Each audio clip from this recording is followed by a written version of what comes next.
जय हिंद दोस्तों, स्वागत है आपका आपके अपने चैनल स्टडी ब्लास्टर पर और मेरा नाम है दिनेश आर्य। उम्मीद करते हैं कि आपकी रेलवे ग्रुप डी की तैयारी बहुत अच्छे से चल रही होगी।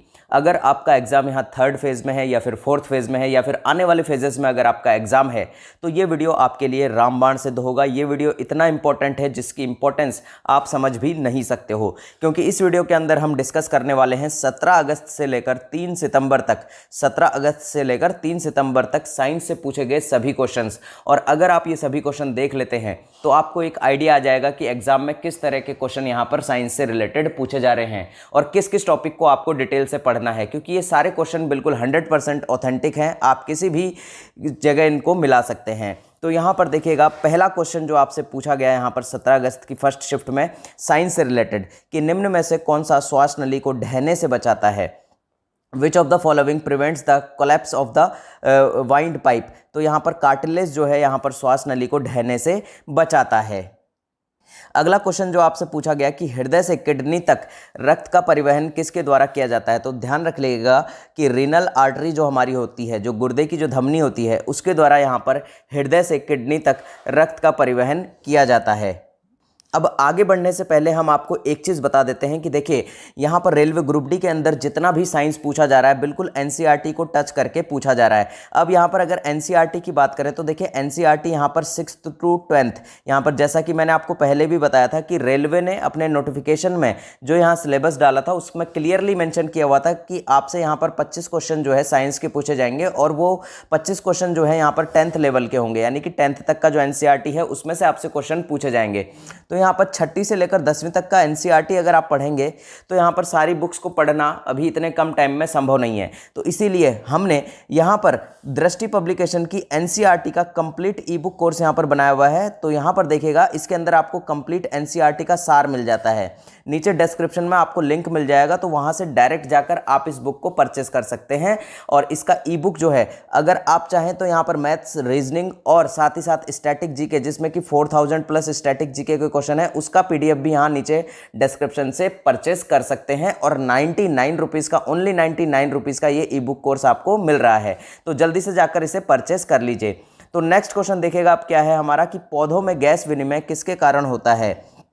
तो पौधों में गैस का जो विनिमय है रंध्र यानी कि स्टोमेटा के द्वारा होता है। ये देखिए, कई बार ये सिर्फ स्टोमेटा भी आ जाता है ऑप्शन में, तो इसलिए ध्यान रखिएगा स्टोमेटा को। नेक्स्ट क्वेश्चन देखिए, यहाँ पर न्यूलैंड के अष्टक में प्रथम और अंतिम तत्व कौन सा था। तो यहाँ पर हाइड्रोजन था प्रथम तत्व और अंतिम था यहाँ पर थोरियम या सीजियम भी इसे कहते हैं। अगला है यहाँ पर कौन सी कोशिका अपना आकार बदल सकती है। तो ध्यान रखिएगा, जो WBC होती है हमारी वाइट ब्लड सेल्स जो होती हैं, ये यहाँ पर अपना आकार बदल सकती हैं। तो मानव शरीर में जो श्वेत रक्त कोशिकाएं हैं, और इसका दूसरा नाम भी ध्यान रखिएगा, ल्यूकोसाइट्स भी इसे कहते हैं। ये सारी चीज़ें आपको ध्यान रखनी है। नेक्स्ट क्वेश्चन आपसे पूछा गया कि श्वसन यानी कि रेस्पिरेशन में कौन सी प्रक्रिया होती है। तो इनहेलेशन होता है और एक्सहेलेशन होता है, यानी कि सांस को हम लेते हैं और सांस को ही छोड़ते हैं। और इसमें किस चीज़ का आदान प्रदान होता है। तो ऑक्सीजन को हम लेते हैं और यहाँ पर कार्बन डाइऑक्साइड को छोड़ते हैं।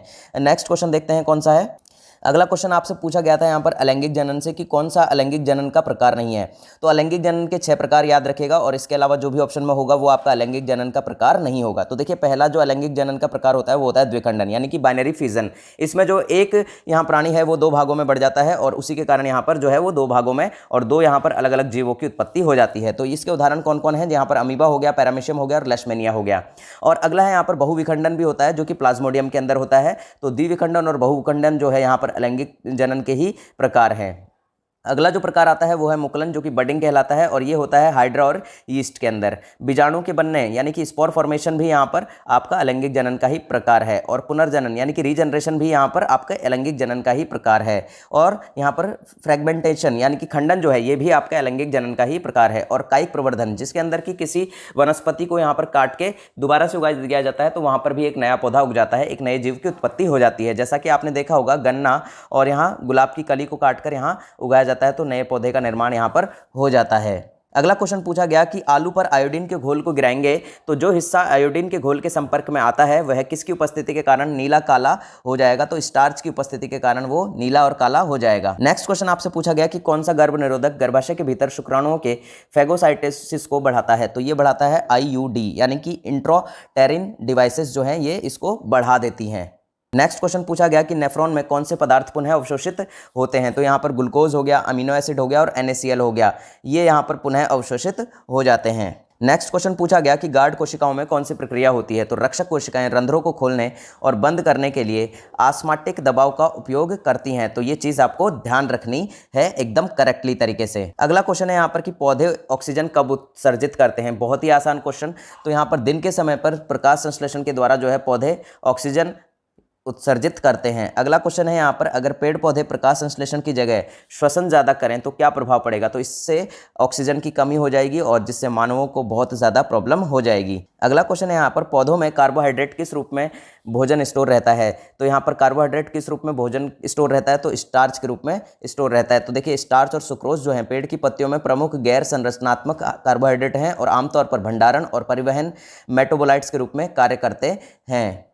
अगला देखिएगा, यहाँ क्वेश्चन पूछा गया कि बीजाणु निर्माण द्वारा जनन कौन करता है। तो मॉस और फर्न बीजाणु, मॉस और फर्न बीजाणुओं के बनने से प्रजनन करते हैं। राइजोप्स, म्यूकर आदि जैसे कवक जो है बीजाणु निर्माण के उदाहरण हैं। और हाइड्रा और प्लेनेरिया में पुनर्जनन होता है। अगला यहाँ पर देखिएगा कि ये मैंने आपको पहले भी बताया था कि यहाँ हरी घास हो गई, ब्रायोफाइट्स हो गया, मनी प्लांट हो गए, आलू हो गए, प्याज हो गया, केला हो गया आदि के पौधों में कायिक प्रवर्धन होता है। हाइड्रा और यीस्ट में मुकुलन होता है। द्विखंडन जो है अमीबा, पैरामीशियम, लेशमेनिया आदि में होता है। ये क्वेश्चन पहले भी आपसे पूछा गया। अगला क्वेश्चन है यहाँ पर कि कौन सा उत्सर्जन अंग नहीं है। तो छोटी आंत जो है यहाँ पर उत्सर्जन अंग नहीं है। अगला है यहाँ पर, अगर पेड़ पौधे प्रकाश संश्लेषण की जगह श्वसन ज़्यादा करें तो क्या प्रभाव पड़ेगा। तो ऑक्सीजन की कमी हो जाएगी। ये देखिए क्वेश्चन ये रिपीट हुआ है 2 से 3 बार। ये क्वेश्चन अलग अलग शिफ्ट में पूछा गया है।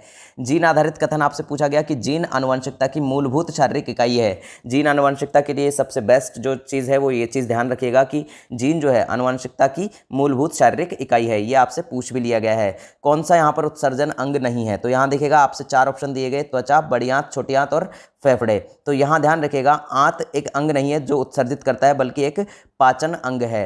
तो यहाँ पर हमारा आंसर हो जाएगा यहाँ छोटी आंत। अगला क्वेश्चन देखते हैं क्या पूछा गया है कि वसा के पायसीकरण में क्या आवश्यक है। तो पित्त जो है, जो बाइल जूस होता है, पित्त रस जो होता है वो यहाँ पर हमारा जो वसा है, वसा के पायसीकरण में सबसे महत्वपूर्ण तत्व है।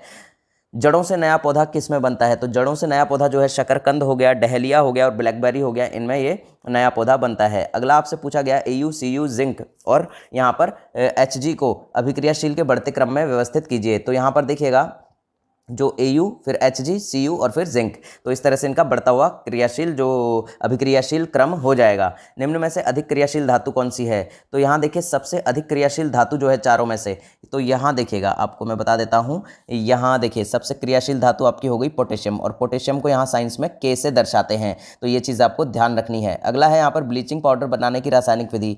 ये यहाँ पर इसकी रासायनिक विधि हो गई और ये इसका पूरा का पूरा फॉर्मूला है और इसे आप अच्छे से पढ़ सकते हैं। तो CaOH2 प्लस Cl2CaOCl और Cl प्लस H2O इसका पूरा का पूरा फॉर्मूला हो जाता है। नेक्स्ट क्वेश्चन है यहाँ पर FCl एंड आयोडीन में किसका परमाणु त्रिज्या ज़्यादा है। तो आयोडीन का परमाणु त्रिज्या यहाँ पर सबसे ज़्यादा है। ऑक्सीजन का हटना और हाइड्रोजन का जुड़ना क्या कहलाता है। तो ये अपचयन कहलाता है। नेक्स्ट है यहाँ पर कैल्शियम सल्फेट हेमी हाइड्रेट का सामान्य नाम क्या है। तो प्लास्टर ऑफ पेरिस इसका सामान्य नाम है। नेक्स्ट क्वेश्चन देखिएगा, जिप्सम के गर्म करने पर हमें क्या मिलेगा। तो प्लास्टर ऑफ पेरिस यहाँ पर जिप्सम को गर्म करेंगे तो मिलेगा।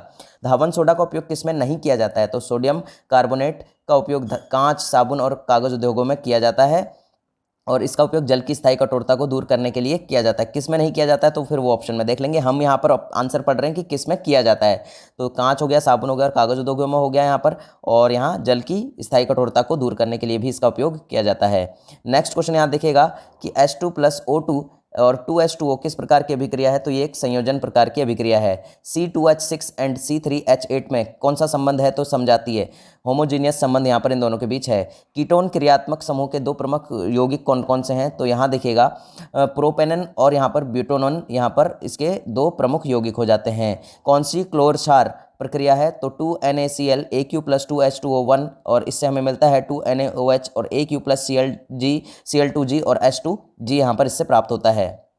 अब यहाँ पर देखिए नींबू के रस का पीएच मान बताना था, तो नींबू के रस का जो पीएच मान होता है वो 2.4 होता है। अब नींबू के रस का पीएच मान तो हमने देख लिया, और बाकी तत्वों का भी देख लेते हैं। तो ह्यूमन ब्लड का तो पीएच मान आपसे पूछा जाएगा, वो पूछा जाएगा देखिए 7.35 से लेकर 7.45 के बीच होता है, ये आपको ध्यान रखना है। तो इसी में से आपका एक ऑप्शन यहाँ पर वेरी करेगा। एसिड रेन की बात करें तो 2 से लेकर 5.6 के बीच। ह्यूमन यूरिन की बात करें तो 6 यहाँ पर पीएच लेवल होता है, और विनेगर की बात करें तो 2.9, और सी वाटर यानी कि समुद्री जल की बात करें तो 7.5 से 8.5, यानी कि बहुत ज़्यादा यहाँ पर उसमें एसिड होता है। अमोनिया की बात करें तो 10.6 से लेकर 11.6 तक। मिल्क की बात करें तो 6.5 से लेकर 6.7, और बियर्स की बात करें तो 4.5 का यहाँ पर पीएच लेवल होता है। वाइन्स की बात करें तो 2.8 से लेकर 3.8 के बीच, और टोमेटोस की बात करें तो 4.30 से लेकर 4.90 तक।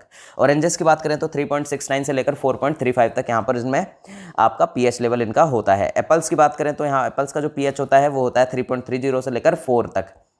नेक्स्ट क्वेश्चन देखिएगा यहाँ पर कि कार्बन सबसे अधिक यौगिक कैसे बनाता है। तो यहाँ देखिएगा टेट्रा संयोजकता के द्वारा कार्बन परमाणु आसानी से अन्य परमाणुओं के साथ सह संयोजक बंध बनाते हैं, और कैटेनेशन में 2 कार्बन परमाणु आसानी से सह संयोजक बंध बनाते हैं, और अन्य यह बंधन अन्य अब देखिए तत्वों द्वारा नए बंधों की तुलना में स्थिर होता है। अब यहाँ देखिएगा अगला जो पॉइंट है इसी के अंदर कि कार्बन परमाणु में अलग अलग बंधन क्रम और संकरण होते हैं, यानी वे डबल या ट्रिपल बॉन्ड बना सकते हैं। तो तीनों चीज़ें आपको पता लग गई कि कौन कौन से यौगिक बनाता है। तो यहाँ देखिए टेट्रा संयोजकता हो गई, कैटेनेशन हो गया, और कार्बन परमाणु में अलग अलग बंध क्रमांक हो गए, जिससे कि डबल ट्रिप या ट्रिपल ट्रिप बॉन्ड बना सकते हैं। अब यहाँ देखिए सोडियम जब जल से अभिक्रिया करता है तो क्या बनाता है। तो सोडियम प्लस वाटर सोडियम हो गया, और हाइड्रोक्साइड प्लस हाइड्रोजन हो गया। नेक्स्ट क्वेश्चन है यहाँ पर मैग्नीशियम रिबन को हवा की उपस्थिति में जलाया जाता है तो सफ़ेद रंग का जो पाउडर बनता है उसका नाम क्या होता है। तो मैग्नीशियम ऑक्साइड होता है। नेक्स्ट क्वेश्चन यहाँ देखिएगा एल्केन के सामान्य सूत्र क्या है। तो एल्केन के सामान्य सूत्र ये हो गया आपका CnH2n+2 हो गया, और ये भी आपके एल्केन और एल्काइन। तो ध्यान रखिएगा तीनों नाम अलग अलग है, ये एल्केन का है, ये एल्कीन का है, और ये एल्काइन का है। तीनों को अच्छे से पढ़कर जाइएगा। अब यहाँ देखिए आपका फिर से क्वेश्चन रिपीट हो गया, और इस क्वेश्चन को हम रिपीट हो गया फिर से पढ़ लेते हैं। हालांकि ये क्वेश्चन पहले भी आ चुका है। तो न्यूलैंड के जो अष्टक नियम है उसमें प्रथम और अंतिम तत्व आपको बता दिया था, हाइड्रोजन और थोरियम या सीजियम भी यहाँ पर नाम आपको दिया हो सकता है। और ब्लीचिंग पाउडर बनाने की रासायनिक विधि हो गई, नीचे ऑप्शन में दी गई समीकरण में दे रखे थे। तो यहाँ पर देखिए आपका ब्लीचिंग पाउडर बनाने का जो रासायनिक सूत्र था वो हमने आपको पहले ही करा दिया था। कौन सा न्यूलैंड अष्टक का सही उदाहरण है। तो Li और Na यहाँ पर इसका सही उदाहरण है, ये आपसे पूछा गया था। तो डायरेक्ट हम यहाँ पर आंसर आपको बता दिए हैं। 16वें ग्रुप में अधाजत्वक गुण यानी कि नॉन मेटेलिक प्रॉपर्टी किस में सर्वाधिक होती है। तो ऑक्सीजन में यहाँ पर नॉन मेटेलिक जो प्रॉपर्टी है वो सर्वाधिक होती है। अगला क्वेश्चन है यहाँ पर कि रासायनिक अभिक्रिया को संतुलित क्यों किया जाता है। तो द्रव्यमान संरक्षण के लिए। ब्लीचिंग पाउडर का उपयोग जो है, ब्लीचिंग पाउडर का फॉर्मूला ध्यान रख लीजिएगा। सबसे पहले तो CaOCl2 यहाँ पर इसका फॉर्मूला होता है, और इसका उपयोग देखिए कहाँ कहाँ किया जाता है। Bleaching dirty clothes in the laundry यानी कि जो लॉन्ड्री में जो कपड़े हैं उनकी धुलाई के लिए, as a bleaching agent for cotton and linen in the textile industry. उद्योगों में ऑक्सीकरण के रूप में भी इसका उपयोग किया जाता है। तो यहाँ देखिए इसका उपयोग आपको पता लग गया ब्लीचिंग पाउडर का कहाँ कहाँ किया जाता है। और यहाँ देखिए बैलेंसिंग द गिवन केमिकल इक्वेलेशन। अब यहाँ देखिए इनको आपको बैलेंस करना था बिल्कुल, बेरियम क्लोराइड और एल्यूमिनियम सल्फेट, बेरियम सल्फेट और एल्यूमिनियम क्लोराइड। तो यहाँ देखिए केमिस्ट्री से क्वेश्चन आया। तो Al2SO4 3 + 3BaCl2, और इससे हमें क्या मिला A2AlCl3 + BaSO4। अब यहाँ पर देखिए आपसे ये क्वेश्चन बार बार पूछा जा रहा है कि न्यूलैंड के अष्टक में प्रथम और अंतिम तत्व कौन सा था। ये बहुत सारी शिफ्ट में रिपीट हुआ है, इसलिए क्वेश्चन आपको हमारे इस वीडियो में भी बार बार रिपीट होता हुआ नजर आ रहा है। इनमें से कौन सी क्लोर क्षार यानी कि क्लोर एल्केल प्रक्रिया है। तो यहाँ देखिए ये वाली जो आपसे ऑप्शन दे रखा था उसमें आप इसे पढ़ सकते हैं आराम से। और यहाँ पर अगला क्वेश्चन पर हम चलेंगे कि जिप्सम को गर्म करने पर क्या मिलेगा। तो प्लास्टर ऑफ पेरिस मिलेगा, और प्लास्टर ऑफ पेरिस का फॉर्मूला क्या होता है CaSO4। कार्बन में कोश की संख्या कितनी होती है। तो 2 होती है, हमेशा ध्यान रखिएगा। कार्बन में 2 कोश यहाँ पर होते हैं। निम्न में से किसका परमाणु क्रमांक सबसे ज़्यादा होता है। तो यहाँ ध्यान रखिएगा आर्सेनिक का परमाणु क्रमांक जो है वो यहाँ पर सबसे ज़्यादा होता है, और इसका एटॉमिक नंबर जो आर्सेनिक का जो एटॉमिक नंबर है वो कितना है 33 है। नेक्स्ट देखिएगा सबसे हल्की अक्रिय गैस कौन सी है। तो यहाँ पर देखिए आपको पूरा की पूरी लिस्ट दे रखी है आवर्त सारणी की। अब यहाँ देख लेते हैं सबसे हल्की गैस आपको बताना है। तो सबसे हल्की गैस आप इसमें से बता सकते हैं। इस क्वेश्चन का आंसर हम आपको नहीं दे रहे हैं, और इस क्वेश्चन का आंसर आपको नीचे कमेंट बॉक्स में बताना है। बुझे हुए चूने की अभिक्रिया क्लोरीन से कराने पर मुख्य उत्पाद क्या होगा। तो यहाँ ब्लीचिंग पाउडर इसका मुख्य उत्पाद होगा। नेक्स्ट क्वेश्चन यहाँ देखिएगा 2 क्रमागत सजातीय श्रेणी के आणविक द्रव्यमान का जो अंतर है वो कितना होता है। तो 14 होता है। कौन सा कार्बन का अपर रूप नहीं है? तो CO2। कार्बन का जो अपर रूप है वो हीरा हो गया, ग्रेफाइट हो गया और यहाँ पर फुलरिन होता है। कार्बन के अपर रूप ध्यान रखिएगा, हीरा, ग्रेफाइट और फुलरिन। नेक्स्ट है यहाँ पर brass is alloy of which metal? तो कॉपर और टिन को मिलाकर यहाँ पर ब्रास तैयार किया जाता है।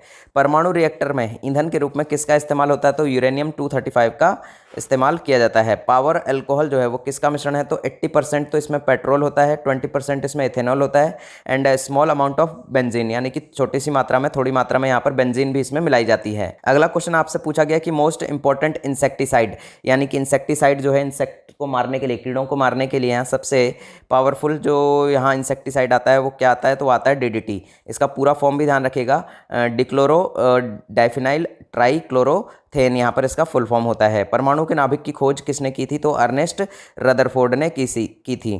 कौन सा तत्व कैंसर के इलाज में उपयोगी है? तो फॉस्फोरस, P32 यहाँ पर कैंसर के इलाज में उपयोगी है।